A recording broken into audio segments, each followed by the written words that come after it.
7-Eleven owns more than 13,000 stores in 19 countries and territories in the world, making it the world's largest convenience store retailer. Home of the iconic Big Gulp and Slurpee, 7-Eleven has truly helped revolutionize the way people shop at convenience stores for years.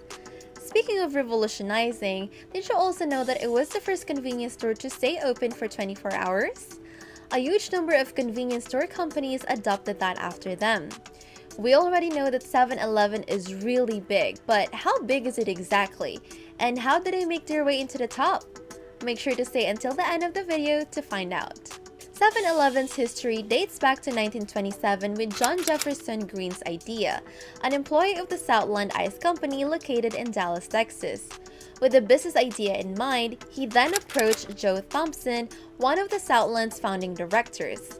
Upon asking Thompson's permission, Green began selling eggs, bread, and milk from a makeshift store in front of one of the company's ice houses. These basic necessities were kept cold because of the ice Southland produced. Thompson then noticed that the local residents liked the convenience of avoiding the crowds and the long queues of a regular grocery store when they only had a few items to pick up. With that observation, Thompson eventually purchased Southland Ice Company and made it into the Southland Corporation. He then started opening little convenience stores all over Texas. Then, in 1928, one of the corporation's managers brought a totem pole as a souvenir from Alaska, and it was placed in front of the store. Because the totem pole from that store was attracting a great deal of attention, they used it as a marketing tool for the company.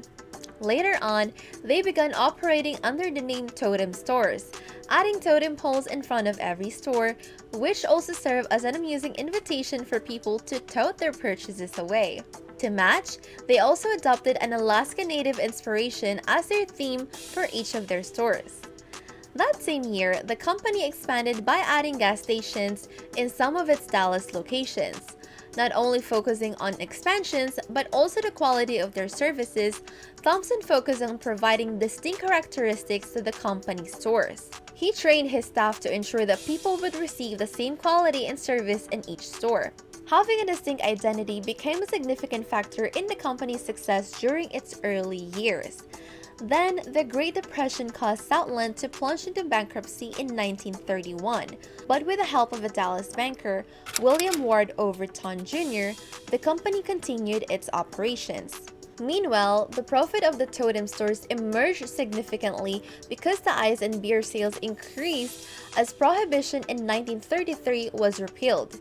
The company was then on a more stable footing, and it even tripled the number of its stores after 12 years since it was founded. They were operating 60 Tote'm stores around the Dallas-Fort Worth area by 1939. Southland became the largest ice operator in Dallas in 1947 as the demand for ice peaked. Meanwhile, in 1946, with the company's effort to recover from the war, they changed the franchise's name. This was the introduction of the name 7-Eleven to get more people's attention. It was also to reflect the store's new operating hours, 7 a.m. to 11 p.m. for 7 days a week, which was an unusual operating hour at that time. No one thought there would be a high demand for a store that was open 24/7, until one night in Austin in 1962. Following a University of Texas football game, the local 7-Eleven store had seen such a rush of students that they were forced to stay open until the next day at dawn. Sensing a new business trend, the store continued to stay open all night, even on weekends. After this, more and more locations adopted to the new schedule. Since then, it started growing bigger and bigger, reaching its first $1 billion in sales in 1971. A key factor behind these high sales could be attributed to their iconic products, such as the Slurpee, an ice drink that was introduced to the public in 1966, and the Big Gulp, a 32-ounce gulp for fountain drinks that was introduced in 1976. After the Big Gulp showing high popularity, the company added even larger gulp sizes. In 1973, they started to license a Japanese affiliate, resulting in 5,000 outlets worldwide in just a year. The company expanded beyond food and drinks and started opening up gas stations. But even with continuous growth, the company experienced its second bankruptcy in 1990 due to heavy debt. Their bankruptcy filing was to transfer the control of 70% of the company to Japanese affiliate Ito-Yokado, making Ito-Yokado the company's majority shareholder. With its new management, Southland then capitalized on the company's nationally recognized 7-Eleven name by enhancing the appearance, quality, and the services of the famous convenience store. With that, in late 1991, Southland remodeled and remerchandised 50 7-Eleven stores in Austin, Texas. It was to test its new physical standards, food service program, and new merchandising process. To focus on its core business, in 1992, 7-Eleven decided to leave the distribution and food processing business. In the same year, they also signed a service agreement with McLane, the largest convenience store distributor at that time. It was to provide coast-to-coast distribution service to the company's more than 5,000 stores in the US. By the time of 1992, they introduced a new process. It was to remove slow-moving items and introduce new products, which had been introduced to 7-Eleven stores across the country. Southland's remodeling program continued throughout the mid-1990s. The new 7-Eleven look focused more on improving its exterior and interior lighting. They also made their store's layout with wider aisle, better organization of products, improved signages, and upgraded gasoline pumps, which included pay-at-the-pump systems.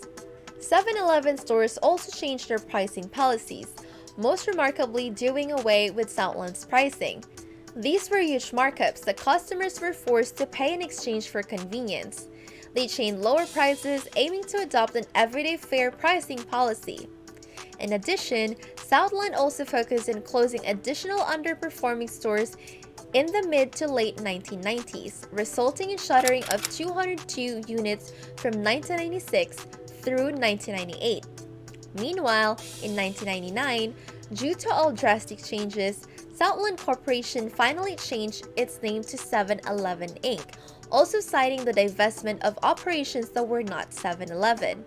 It seemed like an appropriate time for such change as the company was on its way to a full recovery with its revenues and sales increasing, and the one to have that burden was significantly reduced. Hey, if you're liking the video so far, consider liking and subscribing.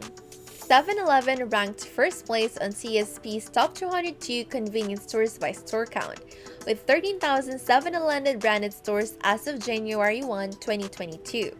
While the company 7-Eleven Inc. as of December 2022 has a market cap of $36.78 billion, making it the 471st most valuable company in the world. Aside from 7-Eleven stores, it also operates in franchise chains like Speedway, Stripes, Raise the Roost, and Laredo Taco Company. Home for its iconic brands such as Slurpee, Big Gulp, and Big Bite, 7-Eleven has expanded into higher quality products such as sandwiches, salads, side dishes, protein boxes, and pre-cut fruit, as well as pizza, mini beef tacos, and chicken wings. Their customers can earn and redeem points on various products in stores nationwide through their 7 Rewards loyalty program, which has more than 50 million members. They can even place an order in the 7 Now Delivery app in over 2,000 cities or go to the nearest 7-Eleven stores for bill payment services, self-service lockers, and other convenient services. With the popular products we can buy and the services the stores offer, there is no doubt that 7-Eleven sets a high standard for other convenience stores worldwide. As founders of the world's first convenience store, its top priority has always been to provide customers with the most convenient experience possible to consistently meet their needs. Do you agree that 7-Eleven is the standard for convenience stores? Or are there other locations doing a better job? Let us know in the comments below. And if you like this video, make sure to like and subscribe for more.